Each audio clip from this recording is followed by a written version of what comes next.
வாழ்க வளமுடன். எல்லாருக்கும் வணக்கங்க. எல்லாரும் நலமாக இருக்கீங்களா நண்பர்களே? இந்த பதிவில் நாம் பார்க்கக்கூடியது வரக்கூடிய பங்குனி மாதத்தில் மிதுன ராசியில் பிறந்த நண்பர்களுடைய வாழ்க்கையிலையும் வாழ்வாதாரத்திலையும் இந்த பிரபஞ்சமானது எந்த மாதிரியான மாற்றங்களை தரப்போகுதுன்றது பற்றி தானுங்க முழுமையாக பார்க்க போகிறோம் இந்த காணொலியில். பங்குனி மாதம் 1ஆம் தேதி வியாழக்கிழமை அதிகாலை பரணி நட்சத்திரம்னு சொல்லக்கூடிய சுக்கிர பகவானுடைய நட்சத்திரத்தில் துர்க்கையம்மன் பிறந்த நட்சத்திரத்தில் சரியாக 20 டிகிரி மேசராசி கும்ப லக்னத்தில் தான் இந்த மாதம் பிறக்கப்படுது.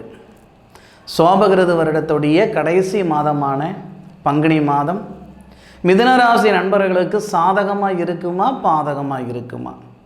மிதுன ராசியாதிபதி புதன் ராசிக்கு 10வது பாவகத்தில் 3வது பாவகத்துக்கு அதிபதின்னு சொல்லக்கூடிய சூரிய பகவானோட சேர்ந்து புதன் ஆதித்ய யோகமாக இருந்து, அதுபோக உங்கள் ராசியாதிபதி நீட்சத்திலிருந்து உங்களுடைய ராசிக்கு 4வது பாவகத்தை பார்க்கக்கூடிய அற்புதமான தருணத்தில் தான் இந்த மாதம் பிறக்கப்படுது.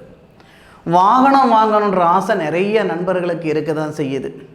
ஒரு சிலருக்கு நினச்ச உடனே முடிஞ்சிருது, வாங்கிட முடிஞ்சிருது.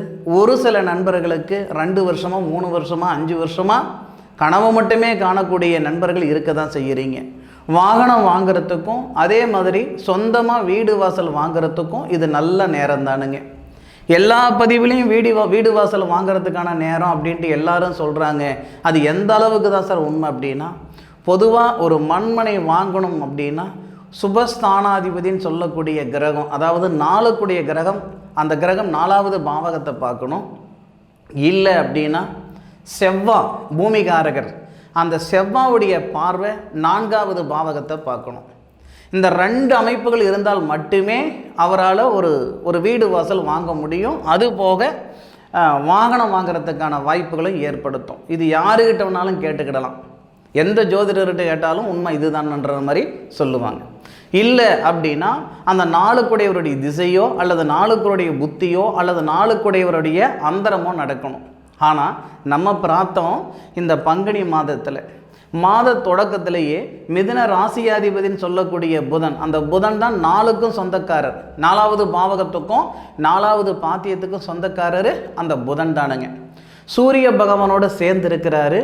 அவர் யோகமாக இருக்கிறாரே தவிர சூரியனுடன் சேர்ந்து அவர் அஸ்தமனம் ஆகலை. சூரியனுடன் எந்த கிரகமாக இருந்தாலும் 5 டிகிரிக்குள்ளார இருந்தால் தான் அஸ்தமனம். சூரிய பகவான் 330 டிகிரியில் இருக்கிறார். அதே இடத்துல இருக்கக்கூடிய புதன் 343 டிகிரியில் இருக்கிறார். கிட்டத்தட்ட 13 டிகிரி வித்தியாசம்.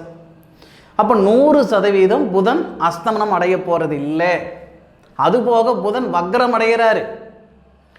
19ஆம் தேதியிலிருந்து பங்குனி மாதம் 19ஆம் தேதியிலிருந்து பங்குனி மாதம் 27ஆம் தேதி வரைக்கும் வக்ரம் அடைகிறாரு. அந்த நேரம் நமக்கு மோசமாக இருக்குது, அது அப்பாற்பட்ட விஷயம். ஆனால் 1ஆம் தேதியிலிருந்து 19ஆம் தேதி வரைக்கும் ரொம்ப நிறைவான நேர காலங்கள் இந்த மிதுனராசி நண்பர்களுக்கு.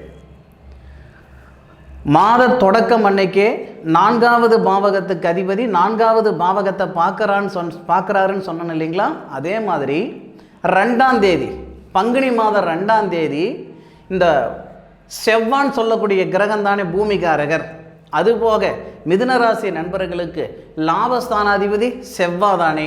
அந்த செவ்வாய் உங்களுடைய ராசிக்கு 9வது பாவகத்துக்கு, அதாவது கும்ப ராசிக்கு வந்துட்டு அவருடைய சொந்த நட்சத்திரமான அவிட்டம் நட்சத்திரம் 3வது பாதத்தில் 300 டிகிரியிலிருந்து உங்களுடைய ராசிக்கு 3வது பாவகத்தையும் பார்ப்பார், உங்களுடைய ராசிக்கு 4வது பாவகத்தையும் பார்ப்பார்.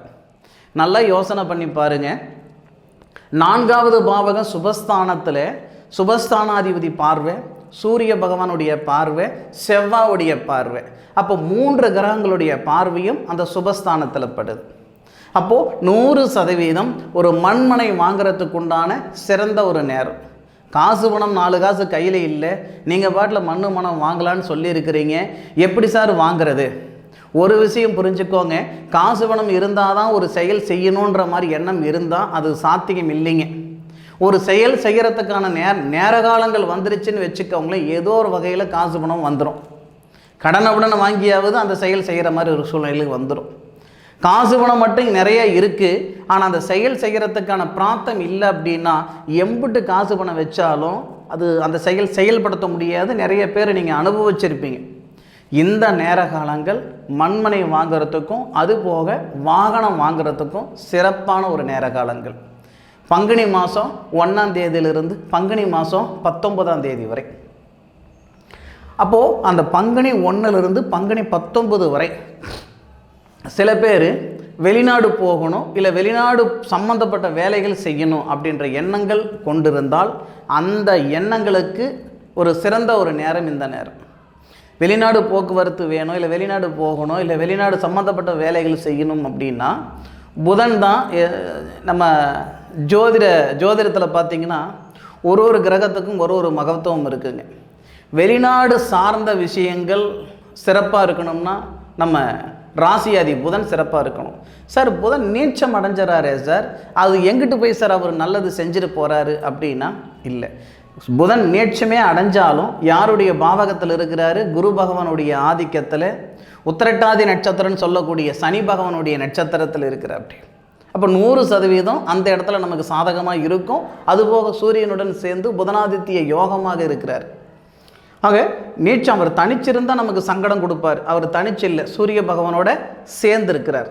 அதுபோக ராகுக்கு நட்சத்திரம் கொடுத்தவர் புதன், நல்ல மெஜாரிட்டியாக இருக்கிற. அப்படி அவருடைய பார்வை படுறதுனால வெளிநாடு சார்ந்த வேலைகள் சாதகமாக அமைகிறதுக்குண்டான நல்ல அனுகூலம். ஷேர் மார்க்கெட்டில் காசு போட்டேன் சார், 2 வருஷம் ஆகுது, இது வரைக்கும் நட்டத்திலேயே போயிட்டுருக்கு சார், நான் போட்ட அமௌண்ட்டு வந்தால் கூட நான் எடுத்து போடலாம்னு இருக்கிறேனுங்க அப்படின்னா இந்த பங்குனி 1லிருந்து பங்குனி 19 தேதிக்குள்ளார லாபகரமாக இருக்கும், எடுத்து போடுங்க. இல்லை சிறுக காசு பணம் சம்பாரித்து சிறுக காசு பணம் சேர்த்து ஒரு இடத்துல கொடுத்தனுங்க, ஏன்டா கொடுத்தன்ற அளவுக்கு ஆகிப்போச்சு, எதுக்குடா கொடுத்தன்ற அளவுக்கு ஆகிப்போச்சு, என் வீட்டு பணத்தை கொடுத்து அவங்க பின்னாடி நாயா பேய அலையிற மாதிரி இருக்குதுங்க, அப்படி சங்கடப்பட்டு இருக்கிற மிதுன ராசி நண்பர்களாக நீங்கள் இருந்தால் இந்த பங்குனி 1ஆம் தேதியிலிருந்து பங்குனி மாதம் 19ஆம் தேதிக்குள்ளார கண்டிப்பாக உங்கள் வீட்டு பணம் வந்து சேர்றதுக்கான வாய்ப்புகளை கொடுத்துவிடும். அதுபோக கணவன் மனைவிக்குள்ளார, ஏன்னா மிதுன ராசியாதிபதி புதன் 10வது பாவகத்திலிருந்து 4வது பாவகத்தை பார்க்கக்கூடிய தருணத்தில் சனி பகவான் உங்களுடைய ராசிக்கு 8 குடையவர் 9 குடையவர். அந்த சனி பகவானோட சுக்கிர பகவானும் செவ்வாயும் சேருவார். விதிகாரனோட திருமண காரகன் சொல்லக்கூடிய சுக்கிரனும் 6வது பாவகத்துக்கு அதிபதி ருணரோக சத்துருஸ்தானாதிபதி 11வது பாவகத்துக்கு அதிபதின்னு சொல்லக்கூடிய செவ்வாவும், இந்த 3 கிரகங்களும் உங்கள் ராசிக்கு 9வது பாவகத்தில் இருந்து உங்களுடைய ராசிக்கு 3வது பாவகத்தை பார்க்கக்கூடிய தருணம். இந்த தருணத்தால் கணவன் மனைவிக்குள்ளே இருக்கிற சங்கடங்கள் சரியாகும். அதுபோக காதலர்களுக்கு இடையிலே இருக்கக்கூடிய பிரிவினைகள் சரியாயிடும். 2 வருஷமாக உசுராக இருந்தங்க, ஒரு சின்ன சங்கடத்தால் 2 பேருக்கும் மிகப்பெரிய விரிச்சல் ஏற்பட்டுடுச்சிங்க அப்படின்னா இந்த தருணத்தில் பிரிஞ்சு போன காதலர்கள் மீண்டும் இணையறதுக்கான சந்தர்ப்பத்தை இந்த பிரபஞ்சம் உருவாக்கி கொடுத்துரும். வேலை வாய்ப்பு இல்லாமல் சிரமப்பட்டுக்கிட்டு இருக்கிறேன் சார், 10வது பாவகத்தில் புதனும் சூரியன் இருக்கே, நிறைய நண்பர்களுக்கு அரசாங்க சம்மந்தப்பட்ட வேலைகள் உருவாகும். இல்லை அரசாங்கத்தில் ஏற்கனவே நான் இருக்கிறேனுங்க, ஆனால் வேண்டா வெறுப்பாக வேலை செய்கிற மாதிரி இருக்குதுங்க, ஒரு பிடிமானம் இல்லாமல் இருக்குதுங்க அப்படின்னா இந்த தருணங்களில் அந்த வேலையில் ஒரு பிடிமானம் ஏற்படும். அந்த வேலையில் இருக்கிற சங்கடங்கள் சரியாகும். 19ஆம் தேதிக்கு மேற்கொண்டு 31ஆம் தேதி வரைக்கும் 31ஆம் தேதி வரைக்கும் சரியில்லைன்னு சொல்லிட முடியாது. 19ஆம் தேதியிலிருந்து 27ஆம் தேதி வரைக்கும் நமக்கு சரியில்லாமல் இருக்குது. 19ஆம் தேதியிலிருந்து 27ஆம் தேதினா கிட்டத்தட்ட நமக்கு ஒரு 8 நாள் பக்கம். அந்த 8 நாள் உங்களுடைய ராசி அதிபதினு சொல்லக்கூடிய புதன் நீட்சத்தில் இருக்கிறாரு. அதுபோக சூரியனுடன் சேர்ந்து அஸ்தமனம் ஆகுவார், அதுபோக வக்கரம் அடைவார். அப்போ 3 விதமான ப்ராப்ளம் கொடுத்துரும். அதனால் என்ன நடக்கும் அப்படின்னா அந்த 8 நாள் இந்த மிதுன ராசி நண்பர்கள் கொஞ்சம் ஜாக்கிரதையாக இருக்க வேண்டிய ஒரு கட்டம். முதல்ல வண்டி வாகன யோகன்னு சொன்னோம் இல்லைங்களா, அதுவே அந்த தருணத்தில் வண்டி வாகனத்தில் சேதாரம். முடிஞ்ச அளவுக்கு பங்குனி மாதம் 19ஆம் தேதியிலிருந்து பங்குனி மாதம் 27ஆம் தேதி வரை அந்த 8 நாள் மட்டும் முடிஞ்ச அளவுக்கு வண்டி வாகனம் அதிகமாக பயன்படுத்தாதீங்க. அதுபோக ஏன்னா வாங்காத பணத்துக்கு வட்டி கட்டுற மாதிரி, செய்யாத தவறுக்கு தண்டனை அனுபவிக்கிற மாதிரி ஒரு சில சங்கடங்களும் கொடுத்துரும். நம்ம நல்லதை செஞ்சால் கூட கெட்டதுன்ற பேர் வந்துடும், தாயேன்னு போனாலும் நாயன்ற பேர் வந்துடும். இந்த தருணம் உங்களுடைய ராசி அதிபதி அஸ்தமனம் அடைஞ்சி நல்லா தெரிஞ்சுக்கிடுங்க.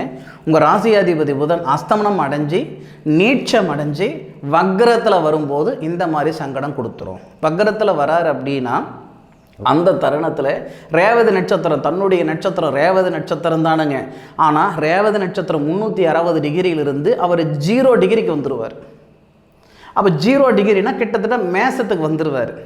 மேசத்துக்கு வந்துட்டு உங்கள் ராசிக்கு 11வது பாவகத்துக்கு வந்துட்டு குரு பகவானை டச் பண்ணிவிட்டு மீண்டும் குரு பகவானுடைய வீட்டுக்கு வந்துடுவார். அந்த 8 நாள் இந்த மாதிரி ஒரு சூழல் நடக்குது.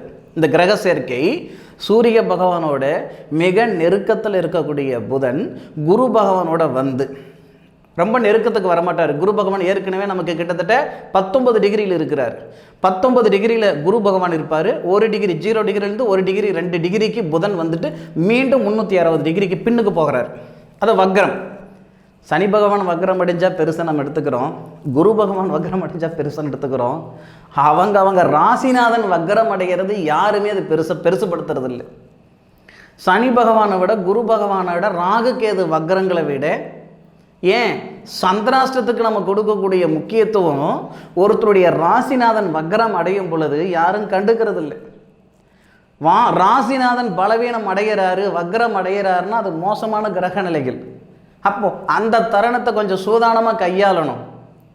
இப்போ மிதுன ராசி நண்பர்கள் இந்த தருணத்தில் கணவன் மனைவிக்குள்ளார சின்ன சின்ன சங்கடங்கள் ஏற்படுத்திடும், வாகனங்களால் ஒரு சில சங்கடங்கள் ஏற்படுத்திடும். இந்த மாதிரி ஒரு மோசமான ஒரு சூழல் பங்குனி 19ஆம் தேதியிலிருந்து பங்குனி மாதம் 27ஆம் தேதி அந்த 8 நாள் போயிடுச்சுன்னா சூப்பராக இருக்கும். அதுபோக இந்த தருணம் படிப்புக்கு உண்டான வேலைகள் அதுக்கு முன்னாடி கொடுத்துருக்கும்.